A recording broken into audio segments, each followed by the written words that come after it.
Everyone is welcome to Jaiv Science class. Jaiv Science class-ലേക്ക് ഏവർക്കും സ്വാഗതം.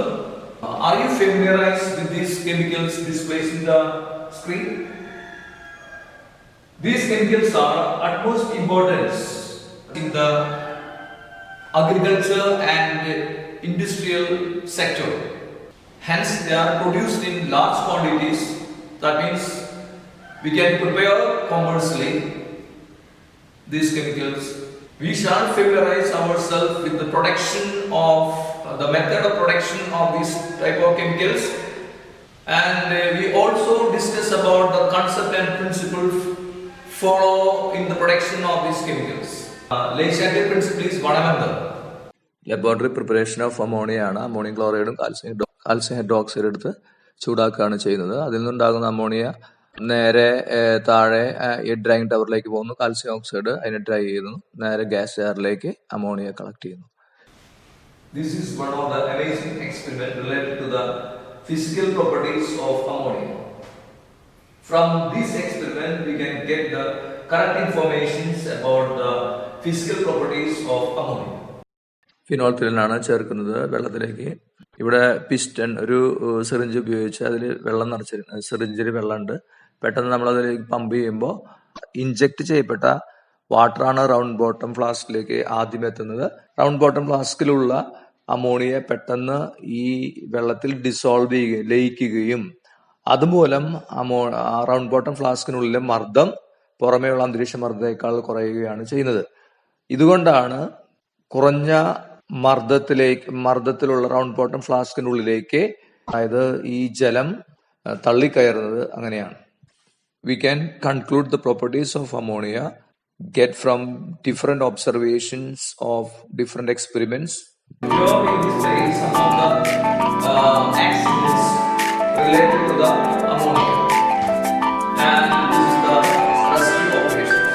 Rescue operation is based on the high solubility of ammonia in water.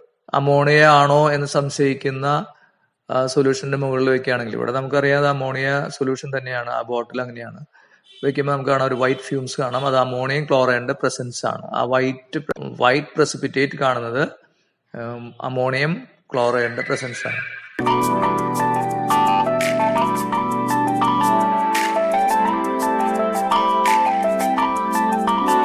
When the concentration, pressure or temperature of a system at equilibrium is changed, the system will readjust itself so as to nullify the effect of that change and attain a new state of equilibrium. That means, whenever we increase the concentration of the reactant, the system will try to reduce the concentration by favoring the forward reaction. When we increase the pressure, the system will try to reduce the pressure. When we increase the temperature, the system will try to reduce the temperature by favoring endothermic reaction. Here, nullify means to cancel the effect. Influence of concentration on equilibrium. എങ്ങനെയാണ് ഗാഢത രാസസന്തുലനാവസ്ഥയെ സ്വാധീനിക്കുന്നത് എന്ന് നമുക്കൊന്ന് പരിശോധിക്കാം.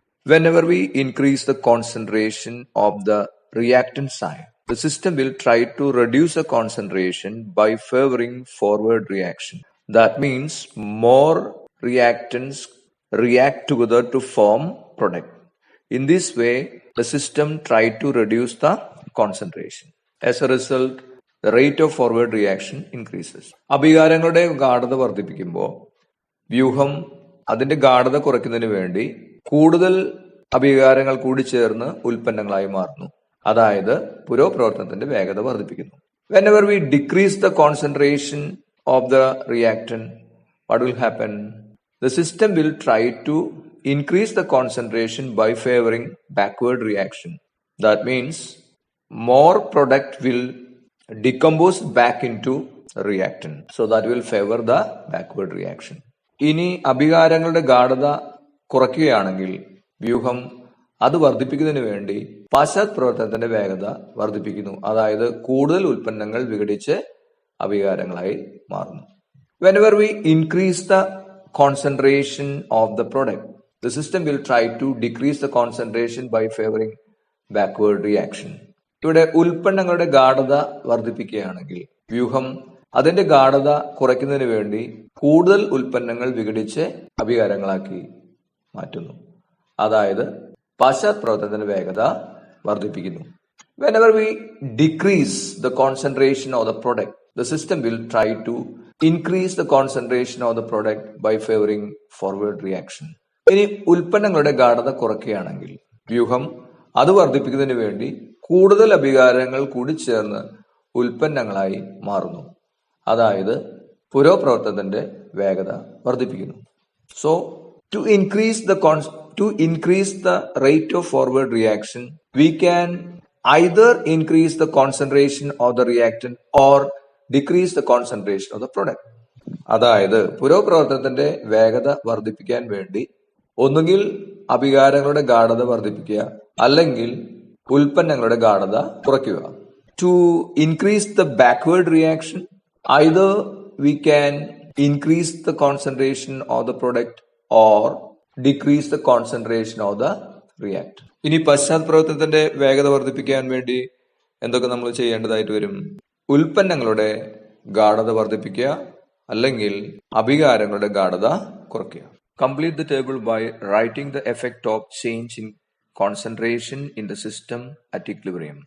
ഗാഢതയിലുള്ള വ്യത്യാസം സന്തുലനാവസ്ഥയെ എങ്ങനെ സ്വാധീനിക്കുന്നു എന്നതിന്റെ അടിസ്ഥാനത്തിൽ തന്നിരിക്കുന്ന പട്ടിക പൂർത്തീകരിക്കുക. Whenever we analyze the given 3 experiment, the first case, 1 mole of ammonium chloride undergo thermal decomposition, and we get 1 mole of ammonia and 1 mole of hydrogen chloride gas. Here we get 1 mole of reactant and 2 mole of product. There is a difference in the number of moles in the reactant side and product side, but ammonium chloride exists in solid state, so here there is no effect of pressure on equilibrium. ഇവിടെ വന്നിരിക്കുന്ന 3 രാസപ്രവർത്തനങ്ങളെ വിശകലനം ചെയ്യുമ്പോൾ ഒന്നാമത്തെ രാസപ്രവർത്തനത്തിൽ 1 മോൾ ammonium chloride താപീയ വിഘടനത്തിന് വിധേയമായി 1 മോൾ അമോണിയയും 1 മോൾ hydrogen chloride വാതകവുമാണ് ഉണ്ടാകുന്നത്. ഇവിടെ 1 മോൾ അഭികാരവും 2 മോൾ ഉൽപ്പന്നവുമാണ് ഉള്ളതെങ്കിലും ammonium chloride ദ്രാവസ്ഥയിലായതുകൊണ്ട് രാസപ്രവർത്തന വേഗതയെയും അതുവഴി സന്തുലനാവസ്ഥയെയും സ്വാധീനിക്കുന്നില്ല. ഇനി രണ്ടാമത്തെ കേസ് നോക്കാം. N2 plus 3H2 gives 2NH3. N2 plus 3H2 gives 2NH3. 1 മോൾ നൈട്രജനും 3 മോൾ ഹൈഡ്രജനും, അതായത് 4 മോൾ അഭികാര തന്മാത്രകൾ കൂടി ചേർന്ന് 2 മോൾ അമോണിയ, അതായത് 2 മോൾ ഉൽപ്പന്ന തന്മാത്ര ഉണ്ടാകുന്നു. ഇവിടെ അഭികാര തന്മാത്രകളുടെ എണ്ണത്തിലും ഉൽപ്പന്ന തന്മാത്രകളുടെ എണ്ണത്തിലും വ്യത്യാസമുണ്ട്. അഭികാര തന്മാത്രകളും ഉൽപ്പന്ന തന്മാത്രകളും വാതകാവസ്ഥയിലുമാണ്. ഇവിടെ മർദ്ദം സന്തുലനാവസ്ഥയെ സ്വാധീനിക്കുന്നു. മൂന്നാമത്തെ കേസിൽ ഹൈഡ്രജനും അയഡിനും കൂടി ചേർന്ന് ഹൈഡ്രജൻ അയഡൈഡ് ഉണ്ടാകുന്നു. ഇവിടെ അഭികാര തന്മാത്രകൾ 1 മോൾ ഹൈഡ്രജനും 1 മോൾ അയഡിനുമാണ്, അതായത് 2 മോൾ അഭികാര തന്മാത്രകൾ 2 മോൾ ഹൈഡ്രജൻ അയഡൈഡ്, അതായത് ഉൽപ്പന്ന തന്മാത്രകളായിട്ട് മാറുന്നു. ഇവിടെ അഭികാര തന്മാത്രകളുടെ എണ്ണത്തിലും ഉൽപ്പന്ന തന്മാത്രകളുടെ എണ്ണത്തിലും വ്യത്യാസമില്ല. എന്നാൽ അഭികാര തന്മാത്രകളും ഉൽപ്പന്ന തന്മാത്രകളും വാതകാവസ്ഥയിലുമാണ്. ഇവിടെ അഭികാര തന്മാത്രകളുടെ എണ്ണത്തിലും ഉൽപ്പന്ന തന്മാത്രകളുടെ എണ്ണത്തിലും വ്യത്യാസമില്ലാത്തതുകൊണ്ട് മർദ്ദം സന്തുലനാവസ്ഥയെ സ്വാധീനിക്കുന്നില്ല. അപ്പൊ മർദ്ദം സന്തുലനാവസ്ഥയെ സ്വാധീനിക്കണമെങ്കിൽ 2 കണ്ടീഷനുകളാണ് വേണ്ടത്. 1, അഭികാര തന്മാത്രകളും ഉൽപ്പന്ന തന്മാത്രകളും വാതകാവസ്ഥയിലാവണം. 2, അഭികാര തന്മാത്രകളുടെ എണ്ണത്തിലും ഉൽപ്പന്ന തന്മാത്രകളുടെ എണ്ണത്തിലും വ്യത്യാസം ഉണ്ടാകണം. In a reversible reaction, if there is no change in the number of gaseous molecule in the reactant and product side, pressure will not have any effect on the chemical equilibrium. രാസവസ്തുക്കളുടെ രാജാവായ sulphuric ആസിഡിന്റെ ഭൗതിക ഗുണങ്ങളും രാസഗുണങ്ങളുമായി അടുത്ത സെഷനിൽ നമുക്ക് വീണ്ടും കാണാം. ഈ സെഷനിൽ സൾഫ്യൂരിക് ആസിഡിന്റെ ഭൗതിക ഗുണങ്ങളെയും രാസഗുണങ്ങളോടുമൊപ്പം എങ്ങനെയാണ് സൾഫേറ്റ് ലവണങ്ങളെ തിരിച്ചറിയുക എന്ന പരീക്ഷണങ്ങളും നമുക്ക് കാണാം.